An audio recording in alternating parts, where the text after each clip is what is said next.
We divide 447 by 3 in long division method. 3 times 1 is 3.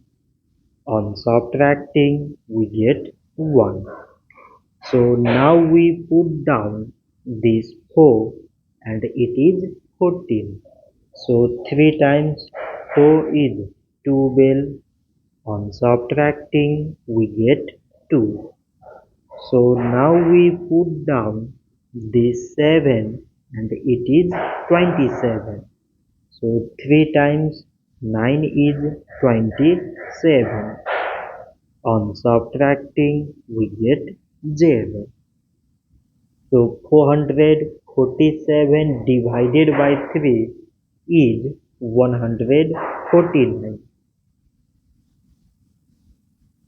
So this much for today and thanks for watching.